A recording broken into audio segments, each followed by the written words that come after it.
1 Samuel chapter 26. The Ziphites came to Saul at Gibeah and said, "Isn't David hiding on the hill of Hachilah near Jeshimon?" So Saul arose and went down to the desert of Ziph, accompanied by 3,000 select men of Israel, to look for David in the desert of Ziph. Saul camped by the road on the hill of Hachilah near Jeshimon, but David was staying in the desert. When he realized that Saul had come to the desert to find him, David sent scouts and verified that Saul has indeed arrived. So David set out and went to the place where Saul was camped. David saw the place where Saul and Abner, son of Ner, the general in command of his army, were sleeping. Now David was lying in the entrenchment, and the army was camped all around him. David said to Ahimelech the Hittite and Abishai, son of Zeruiah, Joab's brother, "Who will go down with me to Saul in the camp?" Abishai replied, "I will go down with you." So David and Abishai approached the army at night and found Saul lying asleep in the entrenchment with his spear struck in the ground by his head. Abner and the army were lying all around him.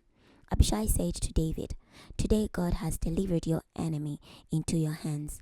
Now let me drive the spear right through him into the ground with one swift jab. A second jab won't be necessary." But David said to Abishai, "Don't kill him. Who can extend his hand against the Lord's chosen one and remain guiltless?" David went on to say, "As the Lord lives, the Lord himself will strike him down. Either his day will come and he will die, or he will go down into battle and be swept away. But may the Lord prevent me from extending my hand against the Lord's chosen one.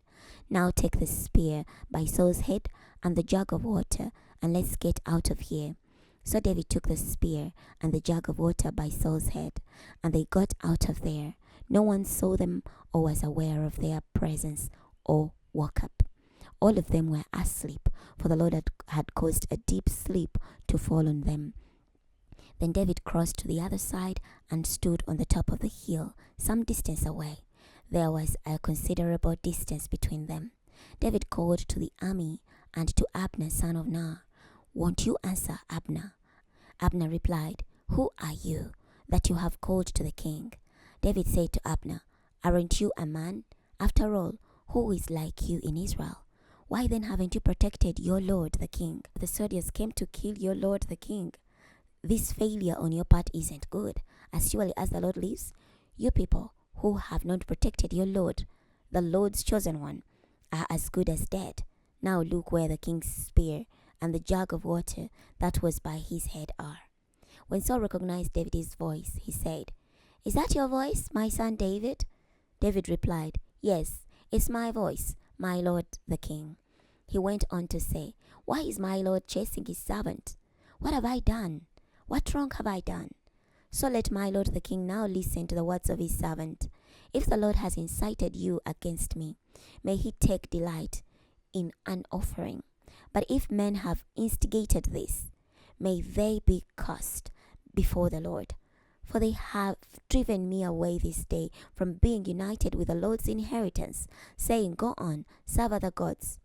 Now don't let my blood fall to the ground away from the Lord's presence.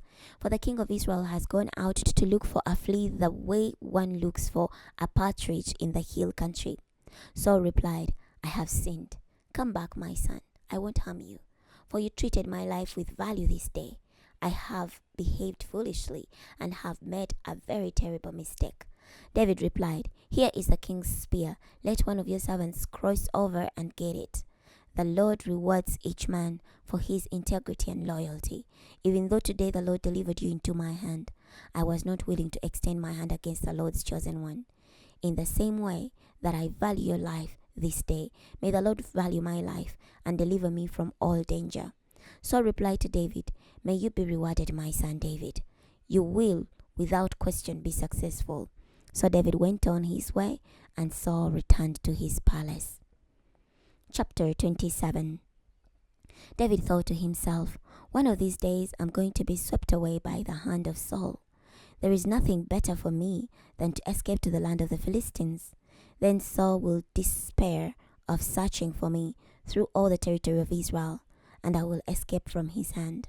So David left and crossed over to King Achish, son of Moch of Gath, accompanied by his 600 men. David settled with Achish in Gath, along with his men and their families. David had with him his 2 wives, Ahinoam the Jezreelite and Abigail the Carmelite, Nabal's widow. When Saul learned that David had fled to Gath, he did not mount a new search for him. David said to Achish, "If I have found favor with you, let me be given a place in one of the country towns so that I can live there. Why should your servant settle in the royal city with you?" So Achish gave him Ziklag on that day. For that reason Ziklag has belonged to the kings of Judah until this very day. The length of time that David lived in the Philistines' countryside was 1 year and 4 months. Then David and his men went up and raided the Geshurites, the Gazites, and the Amalekites. They had been living in that land for a long time, from the approach to Shur as far as the land of Egypt. When David would attack a district, he would leave neither man nor woman alive. He would take sheep, cattle, donkeys, camels, and clothing, and would then go back to Achish. When Achish would ask, "Where did you raid today?" David would say, "The Negev of Judah," or "the Negev of Jehamil," or "the Negev of Canaanites." Neither man nor woman would David leave alive, so as to bring them back to Gath. He was thinking, "This way they can't tell on us, saying, 'This is what David did.'" Such was his practice the entire time that he lived in the country of the Philistines. So Achish trusted David, thinking to himself, "He is really hated among his own people in Israel. From now on, he will be my servant." We're going to stop here today. Next time we're going to be starting from 1 Samuel chapter 28. I'll see you then.